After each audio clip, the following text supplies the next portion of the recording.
નમસ્કાર દર્શક મિત્રો, હું છું પરમાર અને શાહ તમે જોઈ રહ્યા છો લોક સામના ન્યૂઝ। તો જોઈએ આજના સમાચાર અમરેલીથી અમારા રિપોર્ટર દિનેશ તારલ સાથે। અમરેલી જિલ્લાના દામનગર તાલુકામાં મેથલી ગામમાં મારામારીનો ગંભીર બનાવ સામે આવ્યો છે। પ્રાથમિક માહિતી અનુસાર એક યુવક પર કેટલાક શખ્સોએ પાઇપ અને ધોકા વડે હુમલો કર્યા હોવાનો આક્ષેપ કરવામાં આવ્યો છે। હુમલામાં યુવકને હાથના ભાગે ગંભીર ઈજા પહોંચતા ફ્રેક્ચર આવ્યું છે, જ્યારે શરીરના અન્ય ભાગોમાં પણ માર મારવામાં આવ્યું હોવાનું જાણવા મળ્યું છે।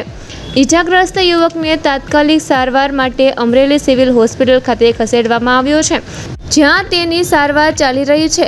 સમગ્ર મામલે પોલીસ ફરિયાદ નોંધાવવાની તજવીજ હાથ ધરવામાં આવી રહી છે અને ફરિયાદી જીતેશ કાળુનું કહેવું છે કે ગામની વચ્ચે જાહેર સ્થળે તેમની પાછળ દોડી જઈને હુમલો કરવામાં આવ્યો હતો અને કુલ 8 આરોપીઓએ તેમના પર જીવલેણ હુમલો કર્યો હતો।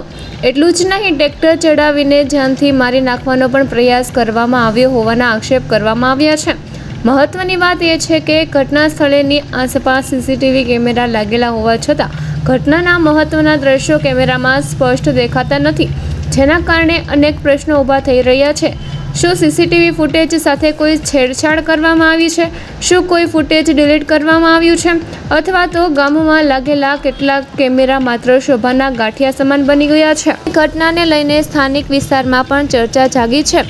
આ હુમલા અંગે ફરિયાદી શું કહી રહ્યા છે તે સાંભળીએ તેમના જ શબ્દોમાં। ક્યાં ઘટના બની?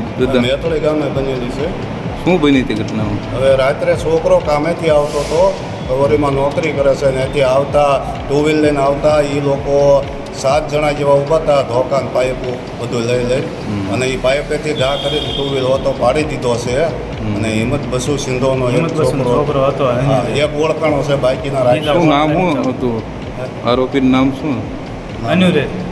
અનિરુદ્ધભાઈ। હું માવા લેવા ગયો, દુકાને ચાલ્યો હતો, ટ્રેક્ટર વાયા કર્યું, હું મોટા ઉપર ચડી ગયો, પડકાવીને ટ્રેક્ટર ઊભું રાખીને કાતર મારતો ગયો, માથે ચડાવવાનો પ્લાન કર્યો હતો। કાંઈ શાના માટે ચડાવ્યું ટ્રેક્ટર? મારી માથે પહેલાંનું વ્યારે છે એટલે લેવાય કે માર નાખો એમ। બીજું ક્યાં બોલ્યા હતા? એ કાતર મારી પછી હાલતો થઈ જાય ટ્રેક્ટર લઈ।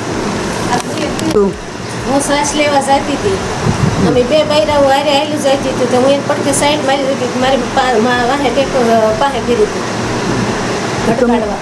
પછી શું થયું? પછી ઊભો વી ગયો તારવી। તમારી સાથે કોણ હતો બેન? એ બીજા બેન હતા, એ સાથે તેને હારે હું થઈ ગઈ હતી શ્વાસ લેવા। તમારું નામ આપજો? રેખાબેન। આખું નામ બોલો? રેખાબેન કાળુ। મારું નામ મુકેશભાઈ દિનજીભાઈ મકવાણા, મારા ઘરના છે સરપંચ। હા, તો આવી કોઈ ગામમાં કોઈ ઘટના બની છે મારા મહિને આવી કોઈ? ગામમાં ઘટના બની એમાં મને કાંઈ ખબર છે નહીં, બની છે। તો ફરી મળીશું એક નવા સમાચાર સાથે, ત્યાં સુધી જોતા રહો લોક સામના ન્યૂઝ।